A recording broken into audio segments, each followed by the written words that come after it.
Good morning, everyone. Thanks for being here. Today we will be talking about ad monetization with our 4 great panelists here. So today we're actually going to get into, we're going to go behind the curtains to see the real story of ad monetization.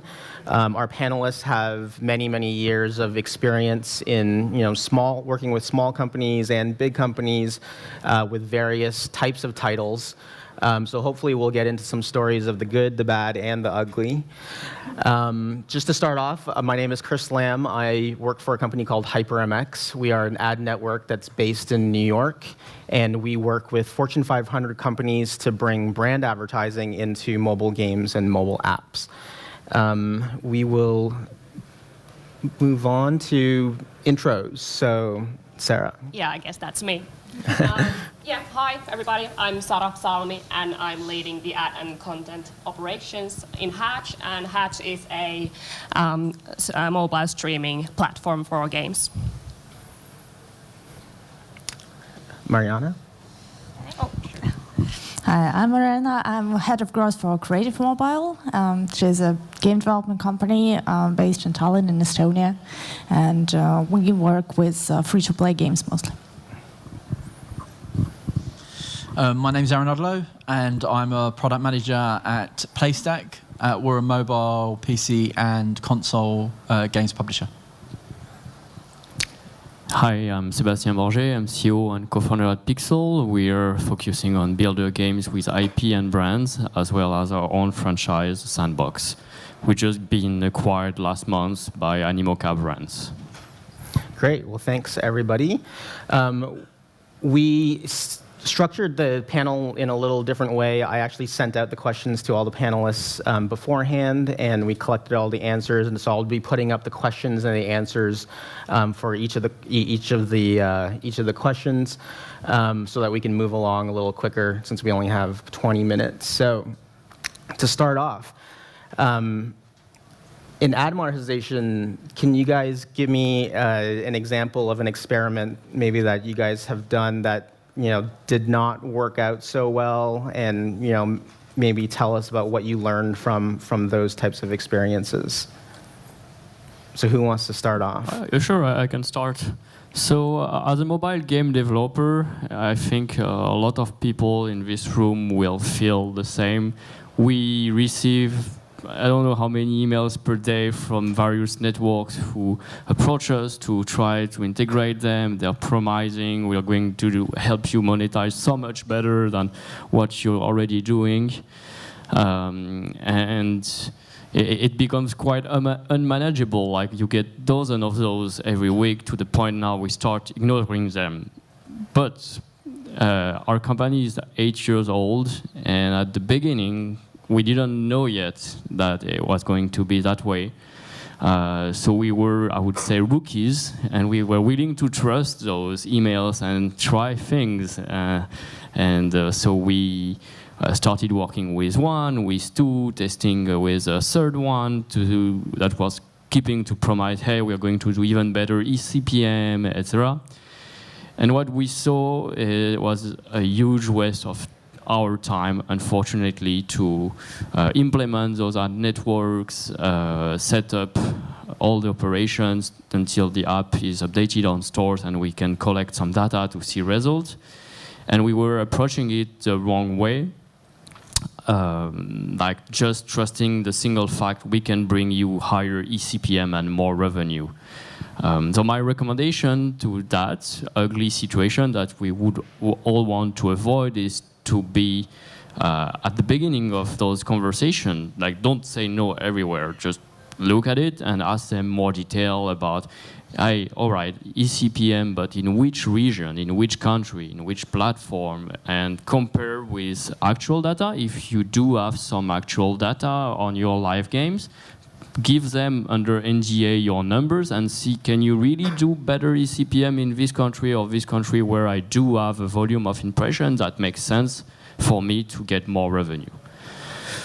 So that's a piece of advice I'd like to give. Yeah. Great. I definitely share Sebastian's pain about all these too many offers coming in. And for our company, well, it was 6 years ago, 7 years ago even, well, the ad mediation network, they didn't exist back then. So we decided that, okay, more is better. So we're trying to integrate all the ad networks that we could find. And finally, it ended up with a crash rate of 23% because the app couldn't handle so many SDKs. So it is a funny story. It actually was an experiment, so we didn't put it live anywhere. So it was an experiment to see how many ad SDKs app can actually handle. And we figured that out. Yeah, funny but familiar. Well, Hatch is in open beta at the moment, so this is the perfect time for us to do testing, even fail, implement new things that would probably work, do some more testing, look at the analytics. But one thing that I believe that everybody can relate that, well, Hatch is positioning itself as a premium environment for brands and publishers, and we have specific ad categories and blacklistings in place, but sometimes I get reports that we are showing the ads well, that we do not want to show. So it's very hard to balance what is to deliver quality ads. But then you have to just see, is it because of the partners you are working with? But yeah, it's part of the testing process. So we introduced Offer Wall into one of our games, and we didn't really think about in what regions and in what instances. So we just had it at the front of the main menu. Once you've done the tutorial, the offer wall was on screen. Had the revenue coming in. We thought, oh, this is great. We're getting a lot more additional revenue. But then when we actually analysed it, we were actually getting a lower ARPDAU in quite a few of our high-performing territories, mainly because. Offer walls are great because they provide you with a lot more revenue when users perform the actions, but of course the majority of offer walls they give out hard currency, which means if someone does a particular action or orders something off Amazon to complete an offer wall, they're going to get a lot of hard currency for that.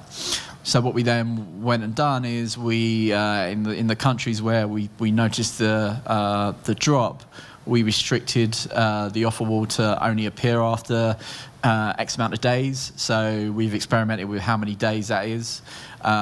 So we make sure that people that want to purchase IEPs, they don't get put off by just using the offer wall, which seems to have been a good balance for us because we haven't damaged our ARPDAU anymore. In fact, we've increased it because we introduced the offer wall at the right time. Great, thanks, guys. So moving on to the next question, Mariana, this kind of leads to the point that you were mentioning earlier. So I asked everyone, do you use third-party mediation or do you run an in-house solution? You mentioned earlier that you guys had an in-house solution. So currently, are you guys still using that in-house solution, or are you using a third-party mediator? Currently, we're using a third-party solution because these guys, they really know what they do, and we're game developers, not ad mediation developers. So probably we should leave that to specialists who know their stuff.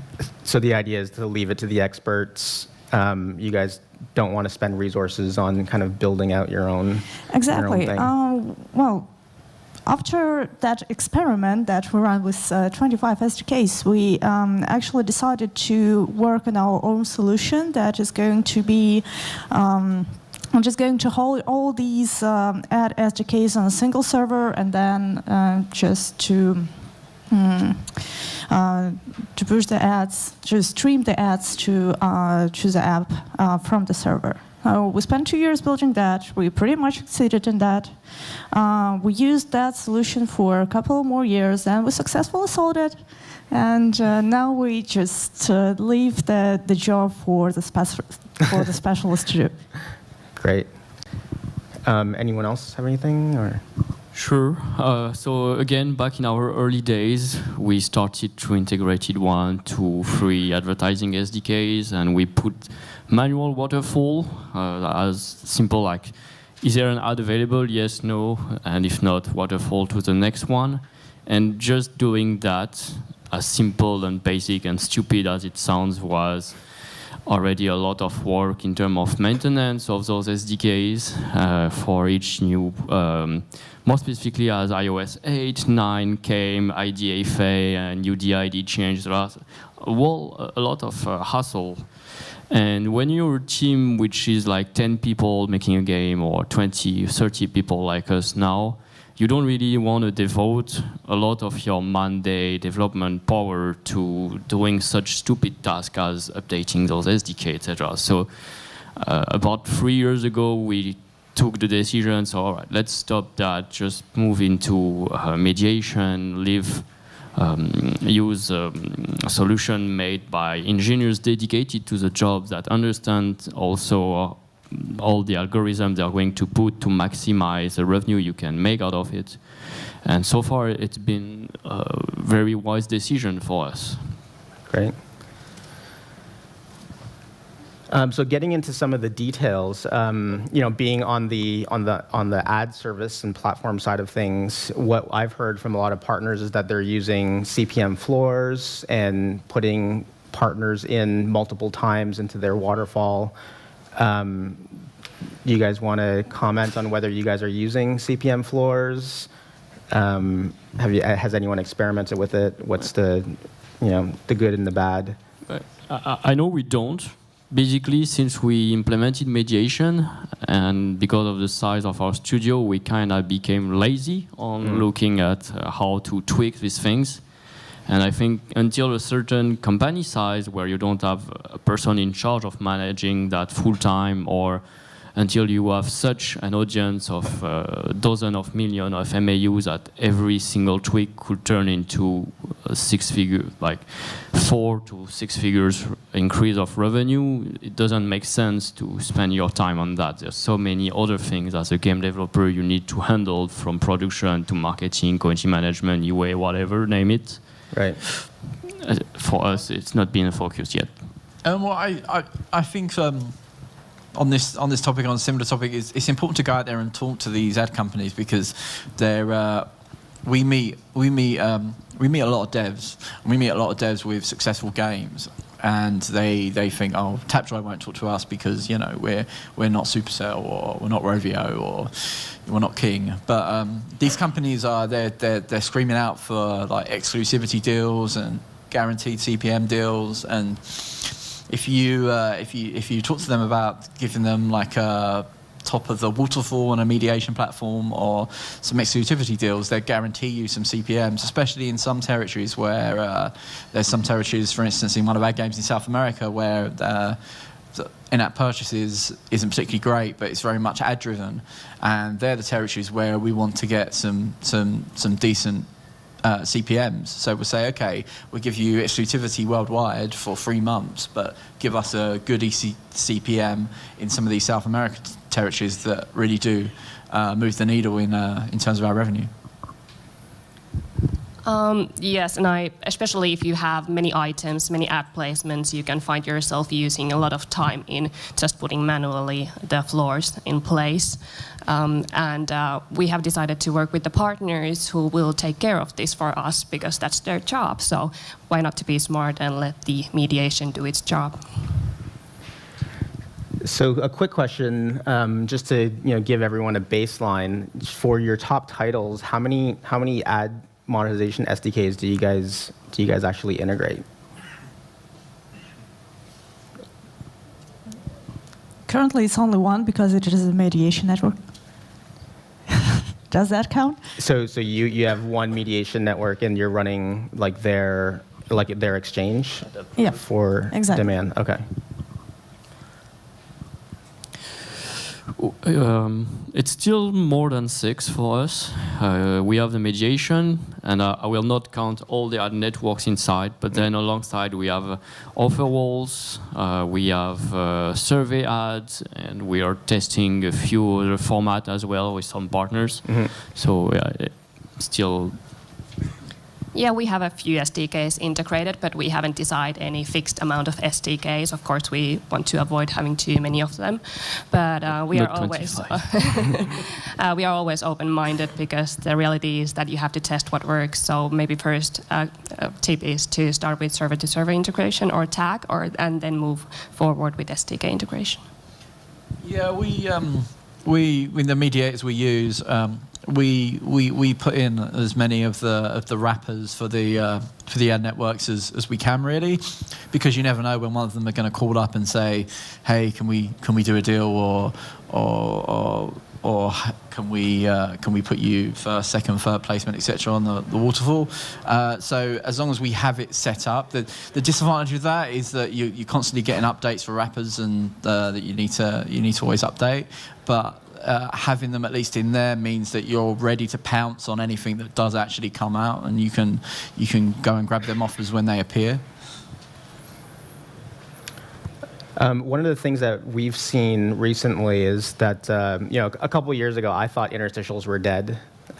We've seen interstitials make a big comeback recently, especially in the hyper casual space. Are you guys using interstitials in your titles? What kind of CPMs and stuff are you guys seeing today?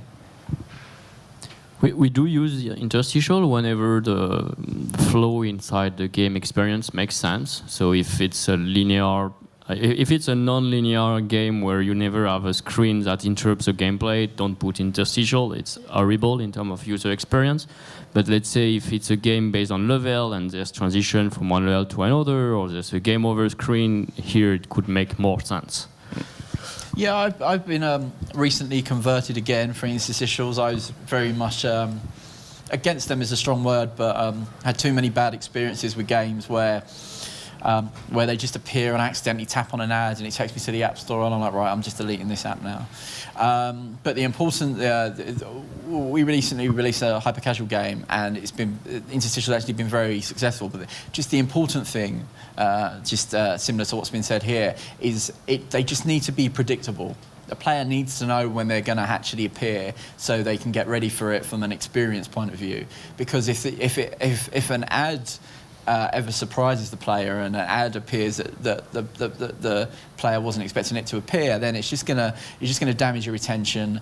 It's just gonna make players delete the app, and you can get some decent CPMs for it. They can give you a nice boost, but it's just critical how you implement them, because with rewarded ads, obviously it's a player interaction. A player is deciding to watch an ad, where it's less so obviously with an interstitial. All right, so I think we're running out of time here, so maybe we'll... If you want to take up time, the next speaker isn't actually going to be able to make it. Okay. So we have more time if you want to take it. Sweet. Otherwise, yeah. All right. Yeah. Well, we have a couple more questions. Sure. So we'll run through the last few questions here. Maybe if you guys could share just one piece of advice that you would give to a dev that they can do today to increase revenue. Yeah, I could kind of continue what you said. So it's all about how you implement the ad placements. I have seen if those ad placements are properly thought, those are part of your monetization strategy and they fit the user flow, also the revenue or CPM levels are going to be higher. So think about your monetization strategy, think about your game, how the ads fit your game. Ad is not just a bad thing to have it there just to make some money. It should be an entity, and pick the partners correctly. So a lot of testing and analytics.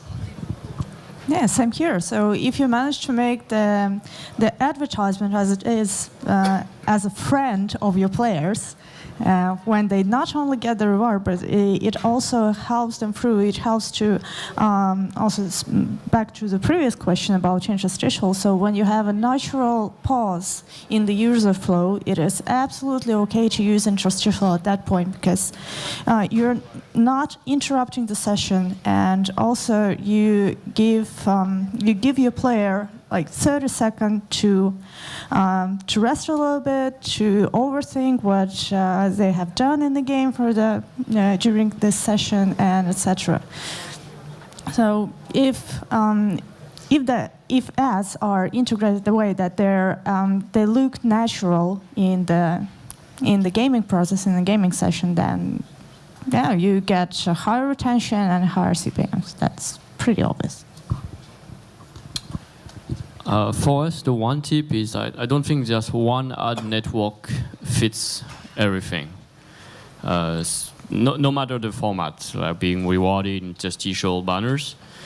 So what you need to do is look at your analytics and more specifically, where's your audience, in which countries or regions of the world, and do you have fill rate on your ad network for this audience? Because often, wise in games, we have many downloads in those BRICS countries like Brazil, India, China, and they could be actually a lot of impression, and you would serve almost 0 impressions to them, and it's a lot of money out of the table. So it's very easy to increase that by talking then to ad network who have specialized and have more inventory in those territories. And it's one of the things I would ask them more specifically when they write you. Do you have inventory in China?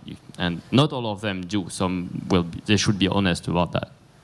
Yeah, I think that before, when you start working out the economy of your game and where your revenue is going to come from, trying to establish where, it's very finger in the air, but trying to establish where your IAP revenue and where your ad revenue, where you think the split's going to be, and then try and incorporate that into the gameplay.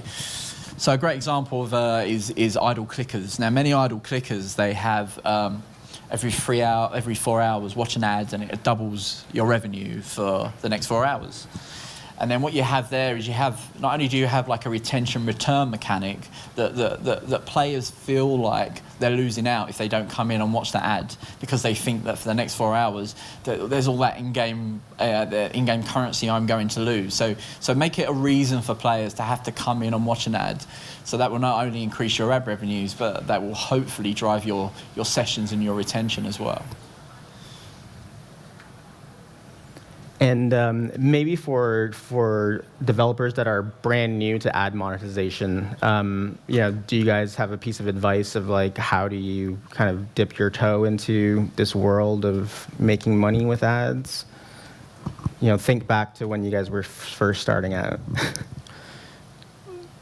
So we're a mobile game company, and often we only talk to people in the mobile game space in terms of provider, partners, etc. And it's almost a closed ecosystem. Like the advertising people in mobile game space, they are going to advertise about other mobile games. And sometimes you think about it and you say, do I really want to have my players see an ad for a potentially very tempting game and then leave mine? So on our side, we've been exploring a little bit out and trying to find ad networks that serve like branded ads about like Coca-Cola, cars, whatever. CPMs could be lower, but it's still interesting revenue, and it's a trade between revenue and retention. So the stage of advertising market now is there are so many networks, so many solutions, and all of them are saying that you should integrate our network and you will live happily ever after. But it is like the same thing when you give some sophisticated tool or even a hammer to a monkey, and monkey has no idea how to use the thing. So this is the same. So all the solutions that market offers, these are tools that we have to know how to use. And there is no one-size-fits-all model, because all games are different. Your user flow is different. Your game design, economics, balance is different. So experiment. It is the only way to figure out what works for your particular game, is to run a series of experiments with different models and see what works. So easy.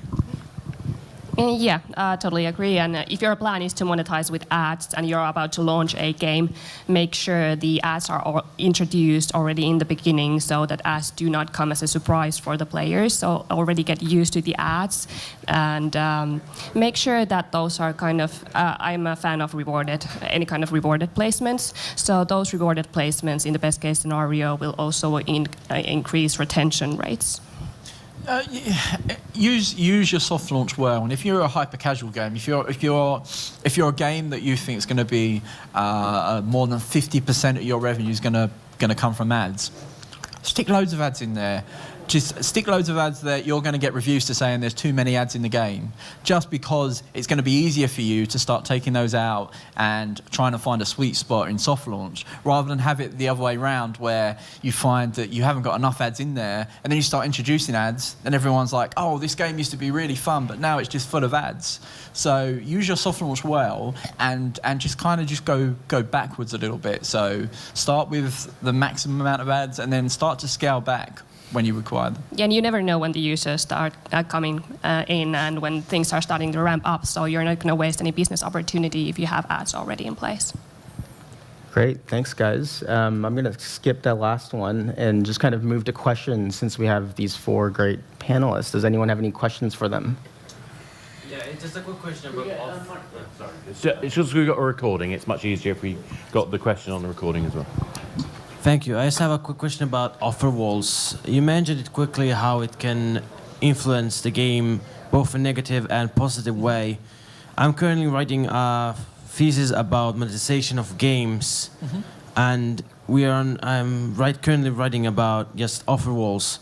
But do you know any behind the technical part of the game? How much does it actually benefit than just having regular ads in the app instead or game?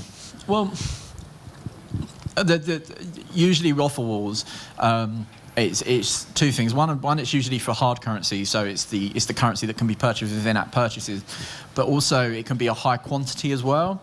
So as I said, like you may get an item. This is buy an Amazon voucher or buy from this store, but it give you 1,000 gold, whereas a regular video ad will only give you 1 gold.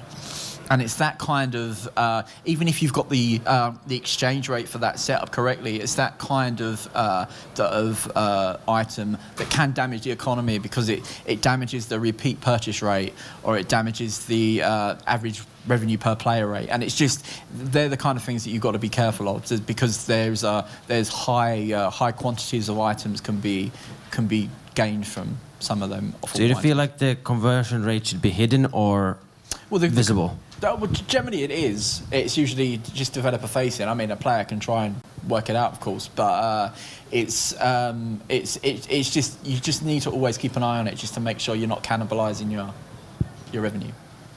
Actually, that takes me back to Mariana's point about a tool for monkeys. How much of this is specific to the game, or are there enough general lessons that we can apply? I mean, that sounds like a fairly general lesson. Does that apply to all games? I'd love to know what you guys think about how generic these lessons are versus how specific they are to games. Well, I can just bring out an example of a solution that we developed for Zoocraft game. So when we integrated video ads, rewarded video ads in the game, we were trying to put it as a natural thing that people would like to have there. So we developed a new character, a new visitor who comes to a zoo, and he's a filmmaker. And he asks you to check out his latest movie. And this process is so naturally integrated in the game because there are other visitors who have other quests, and they give certain rewards for this. And actually, our players, they just loved this filmmaker. And we set the cap of only 5 ads per 4 hours, I guess, also. Or 5 ads per 6 hours. I don't actually remember what the number was in the beginning. But players, they were struggling like on Facebook and all the social networks. So why the filmmaker is not coming? I want a filmmaker. Yeah, absolutely. I think all of that stuff I find fascinating, particularly as well. I think what you're touching on there is another type of kind of ad format which hasn't worked typically. The kind of some people use native for different things, but in my case, when I first came across the word native ads, it was all about things like the pizza box or the can of Coke and things like that. And that sounds to me like you're finding benefit from that kind of experience, but that sounds very, very much about the one game it would work in rather than general. So we also have city builders, more strictly speaking, thinking about Snoopy Town in our case. So a little bit like you do, we did it before, but not with a character. We just had a movie sign, like theater movie sign in the game that showed, like when you tap on it, it's going to play a video ad. But the way we did it, it was very passive. It was just another shortcut. Instead of going to the HUD, the UI, you tap on the building inside the game.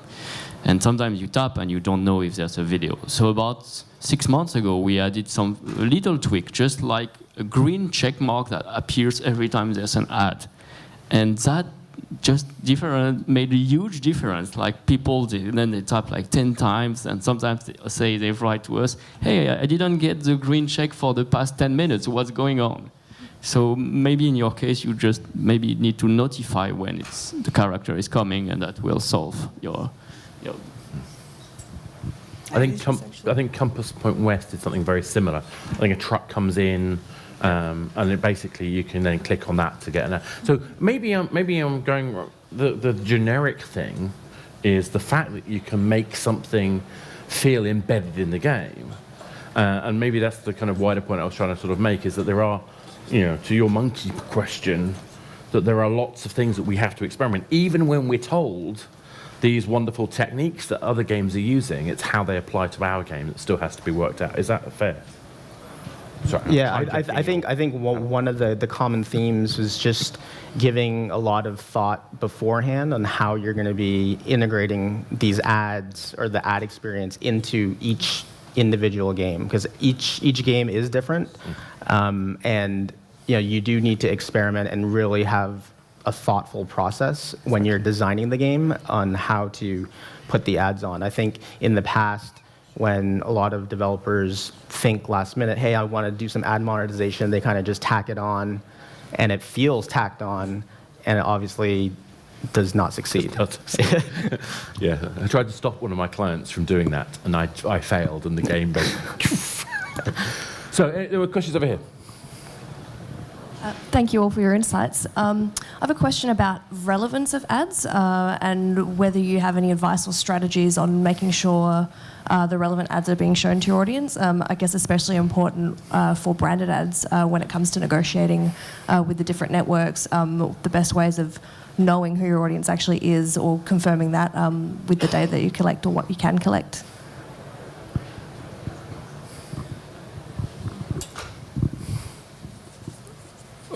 I think it's something that's more in the expertise of the ad network and the app mediation partners than into our hands as a developer, unless you're a rather big company like Zynga, Ubisoft, or other who manage themselves their inventory.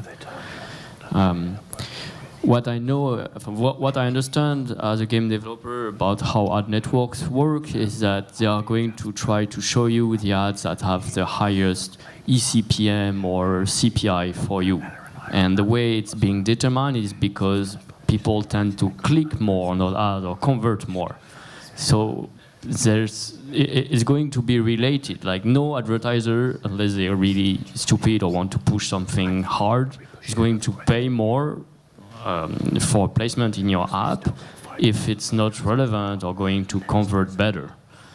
So, right. So maybe I can jump in here, since I work for an ad network that focuses purely on brands.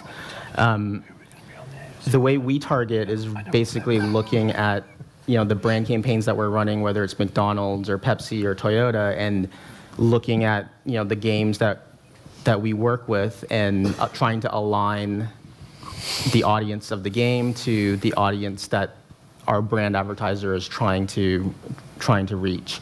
The campaigns kind of like go through a whole spectrum. There's certain campaigns where brand advertisers are purely looking for reach.